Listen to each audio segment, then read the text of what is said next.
ఓం నమ శివాయ. శ్రీ శ్రీ శ్రీ శ్రీ శ్రీ జగద్గురు విశ్వనాథ అవధూత స్వాముల వారికి జై, మాతా అన్నపూర్ణాంబకు జై. అందరికీ నమస్తే అండి. నా పేరు బొండాడ హైమావతి ఫ్రమ్ పాలకొండ. సాక్షాత్తు సనారి విశ్వేశ్వరుల వారి సంవాదమునందు వేదాంత ప్రబంధమునందు ప్రథమాశ్వాసము 25వ భాగం 36వ ఎపిసోడ్ ఈరోజు తెలుసుకుందామా. ఈ యొక్క వీడియోని మీకు ఇలా అందించిన వారు శ్రీ సనారి అన్నపూర్ణమాంబ మఠం అభివృద్ధి కమిటీ ఫ్రమ్ పాలకొండ. మరి స్వామివారి సంవాదం మొదలు పెడదామా. ఇన్నియు కలిగిన దేహము అన్నము చే పుట్టి మరియు ననుగును నందున్ తిన్నని మార్గము ముక్తికి నిన్నును నను నన్నవారు నేనయ్యుందు. తాత్పర్యము: ఇన్ని అవయవములతో కూడిన ఈ శరీరము అన్నము వలన పుట్టి పెరిగి చివరికి ఆహారము వలననే నశించిపోతున్నది. కనుక ఇటువంటి శరీరము నుండి ముక్తి కావాలనన్నా జీవాత్మ పరమాత్మ ఒకటే అని గుర్తించిన నేను అనే స్వస్వరూప స్థితి యందు నిలిచియుండును.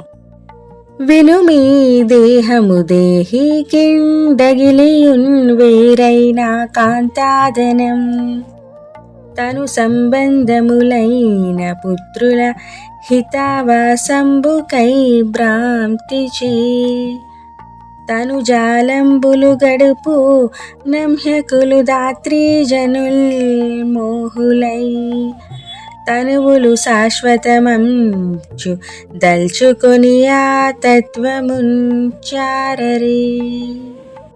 తాత్పర్యము: దేహభ్రాంతి యందు చిక్కుకున్న జీవుడు భార్య పిల్లలు ధనము అనే వ్యామోహంతో ఐహిక సుఖభోగములకై వాటిని పోషించుట యందు నిమగ్నుడై ఆ పరమాత్మ తత్వమును తెలుసుకోలేక శరీరము అశాశ్వతము అన్న విషయం మరిచి జీవించుచుండును.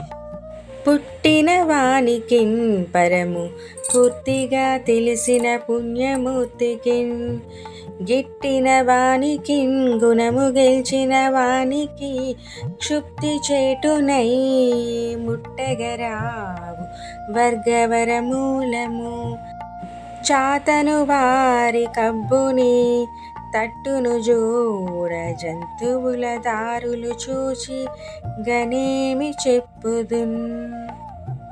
తాత్పర్యము: పుట్టిన పిల్లలకు పరము గురించి పూర్తిగా తెలిసిన పుణ్యాత్ములకు మరణించిన వానికి మరియు గుణము గెలిచిన వారికి అజ్ఞానము నశించి వర్గమూలములనే దోషపూరితమైన భావములకు అంటుబడక ఉండెదరు.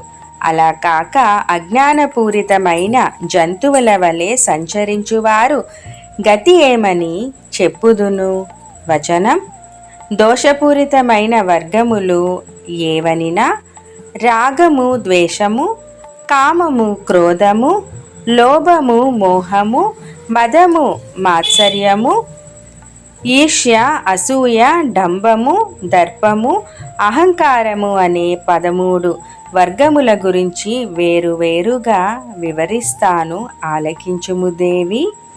వనిత స్త్రీల సుగంధము తను భోగములిచ్చించు తక్షణమునని పని అయిన చూచి కోరును. గనుడవు రావణుడు ప్రభువుగా రాగమునన్. తాత్పర్యము: స్త్రీ సంభోగము లేదా దేహేంద్రియ భోగవాంఛ కలిగిన వెంటనే ఎంతటి ఉన్నతమైన లక్ష్యమునైనా పక్కకు పెట్టి ఆ కోరికను అనుభవించేలా ప్రేరణ చేయును. రాగము ఈ దుర్గుణమునకు లోబడిన రావణుడు పతితుడయ్యెను.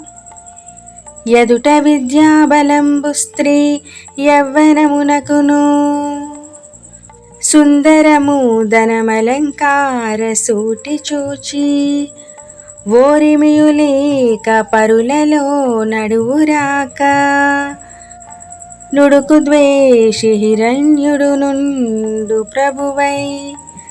తనకన్నా విద్యావంతుడు గాని, ధనవంతుడు గాని, బలవంతుడు గాని, సౌందర్యవంతుడు గాని చూచినప్పుడు ఓర్చుకొనలేక, వారి ముందు ఒప్పుకొనలేక తనలో తాను ఉడికిపోవును. దీనినే ద్వేషము అంటారు.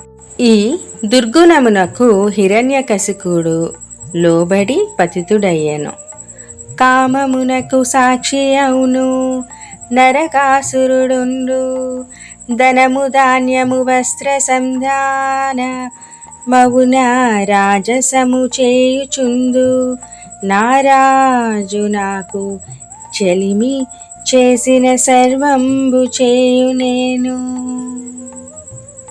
తాత్పర్యము: ధనము, ధాన్యము, వస్త్రములు మొదలగు సంపదలు గల రాజు అయినప్పటికీ రజోగుణ ప్రేరితమగు కామము నాకు లోబడి తనకు నచ్చిన వారికి లేదా తనతో స్నేహం చేసిన వారికి మాత్రమే దానము చేయుటకు ఇష్టపడును. ఈ దుర్గుణమునకు లోబడి నరకాసురుడుండు పతితుడయ్యెను. జై గురుదేవా.